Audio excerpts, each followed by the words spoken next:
Welcome to my website.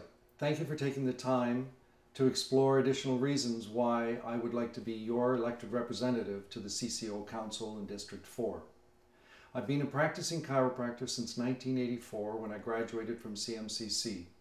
I run a cash practice, I have a wellness family-based practice, and I have practiced continuously since graduation. I opted out of OHIP in 1995 because I was feeling that the position of the government and our relationship with our profession was not in the best interests of the patients and my work with my patients. So I felt I could deal more directly with them, and I did. I feel that the whole process of helping patients see more chiropractors and help them understand the health benefits of what is a very safe and necessary health function is something that moved me to move into additional service. I volunteered with the Activator Chiropractors of Ontario and helped them organize, and as a result was very instrumental in assisting Activator technique to be included in the Glen Erin guidelines in 1993-94. I served for a period of time with the North York Chiropractic Society. I've been a continuous member of CCA, OCA, CCPA, and CMCC. And I've served on the executives and all the committees in both the OCA and the CCA. This gives me a wealth of information and knowledge on the workings of the profession. And as I was focusing on the work with these organizations, I became very familiar with the regulatory issues in the province of Ontario as well as the rest of the country. Credibility is the one issue that faces our profession in every direction that we turn.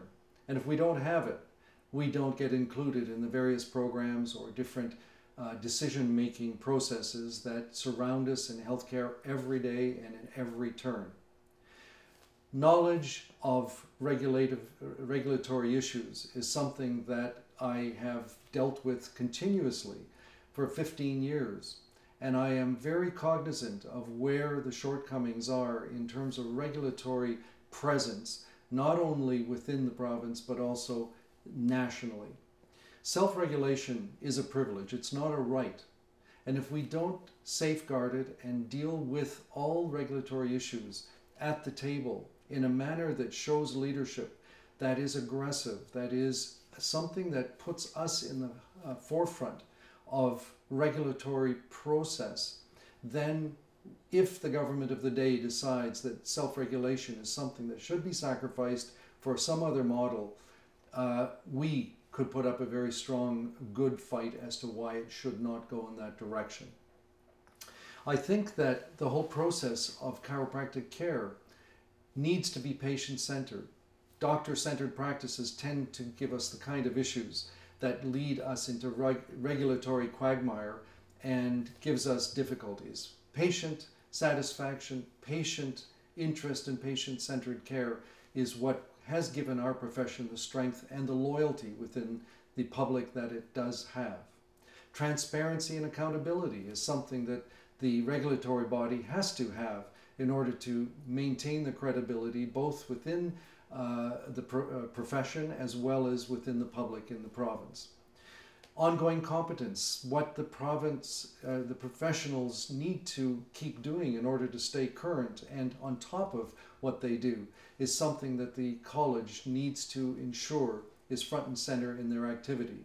Research, clinical practice guidelines. I have been part of the beginning of the CPGs at the OCA, and then it carried on to the CCA and beyond into every organization within the country, all stakeholders in the CPG process, which helps to raise the clinical and ethical excellence of what our practitioners are doing in their offices, and this has to continue. We need to have the CCO step up its education with regard to safety and the fact that it's doing a very good job in what it's doing in regulating and protecting the public. We need to let our patients know more of it. We need to let the public know of it, and we need to inform government on a very ongoing basis what in fact the profession is doing in order to maintain and protect the interests of a patient-centered, patient and public protected environment. When an organization gets to a certain size and the fee base increases and retained earnings and funds are accumulated to a high level, the organization runs the risk of losing its tax status. And I think that the very necessary look at where we are with regard to how much retained funds we have may lead to a reduction in annual fees for the chiropractors for a period of time, if not permanently. And that's something that I would pursue on your behalf. I think that as the CCO, we would need to have to be very involved with our partner provinces across the country and support the Canadian federated regulatory body, the CFCRAB, in its activities of bringing common programming together and cost savings and economies of scale for the whole country. Ontario is a very big province and is one of the wealthiest in the country in terms of program capability and programming. But we could get economies of scale and help the profession across the country by encouraging CFCRAB in including and expanding its common programming across the country. I think another very important area too is to have the profession in Ontario enter into dialogue with our advocacy organizations, the OCA, CMCC, and government in exploring integration of healthcare services within the whole healthcare market.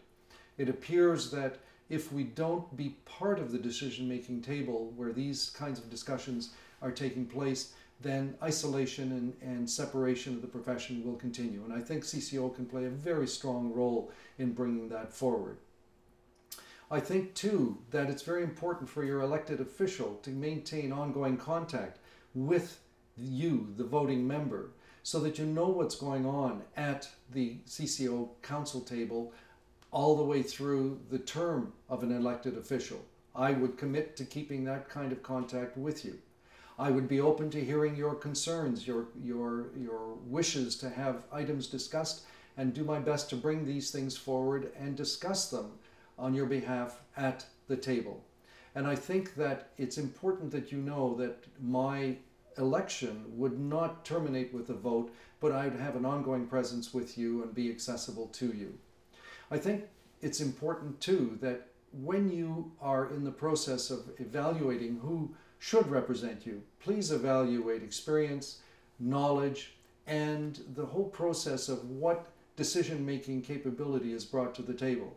In my practice, I have dealt with all of the issues that most practitioners will ever deal with, and I have brought that type of information forward to all the decision-making tables that I've sat at over the years that I've volunteered, and that's the last 15 years of my practice life as well. I've maintained an ongoing practice, and I absolutely love what I'm doing, and I think that we as a profession and through the regulatory body need to have our patients feel that we're doing all that we can to ensure that they're getting safe and competent care with every chiropractic office that they walk into. When you nominate a candidate, I want you to realize that a nomination is not an obligation. It is up to you to evaluate the competence of the individual that you are going to be moving onto the council seat on your behalf, and I think that you should vote with that knowledge. Please vote for Stan Gorczynski, the next election which is coming your way, and I will represent you fairly and with vigor on your behalf in the interest of regulating the public. Thank you.